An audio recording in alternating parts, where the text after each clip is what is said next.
আজ আন্তর্জাতিক জাতিসংঘ শান্তিরক্ষী দিবস। বিশ্বের অন্যান্য দেশের মতো বাংলাদেশে যথাযোগ্য মর্যাদায় এবছর দিবসটি পালন করা হচ্ছে। জাতিসংঘ শান্তিরক্ষা কার্যক্রমে অংশগ্রহণকারী বিশ্বের সকল দেশে শান্তিরক্ষীদের অসামান্য অবদানকে এই দিনে গভীর শ্রদ্ধার সঙ্গে স্মরণ করা হচ্ছে। আন্তর্জাতিক জাতিসংঘ শান্তিরক্ষী দিবস উদযাপনে বাংলাদেশ রাষ্ট্রীয়ভাবে নানা কর্মসূচি হাতে নিয়েছে।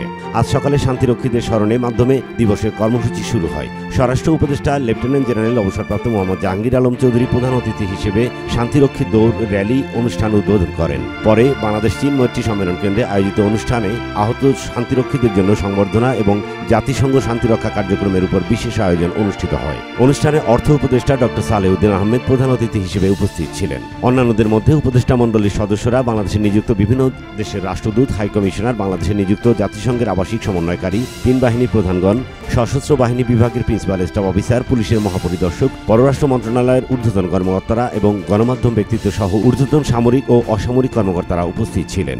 1988 সাল থেকে এখন পর্যন্ত বাংলাদেশ প্রায় 43টি দেশে 63টি শান্তিরক্ষা মিশন বা কার্যক্রম সফলভাবে সম্পন্ন করেছে। এসব মিশনে বাংলাদেশ সশস্ত্র বাহিনীর 2,558 জন শান্তিরক্ষী অংশ নিয়েছেন।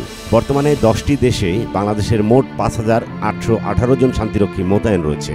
এদের মধ্যে 444 জন নারী। আর্মড ফোর্সেস ডিভিশনের তথ্য অনুযায়ী বিশ্ব শান্তিতে বাংলাদেশ সশস্ত্র বাহিনীর সদস্যরা সেনা, নৌ ও বিমান শান্তিরক্ষায় অভিযান চালাতে গিয়ে এখন পর্যন্ত 144 জন জীবন উৎসর্গ করেছেন। তাদের মধ্যে 141 জনই সেনাবাহিনীর সদস্য।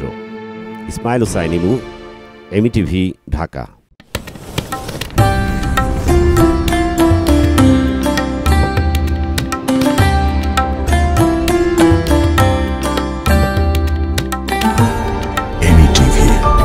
স্বাধীন বাংলার স্বাধীন কণ্ঠ।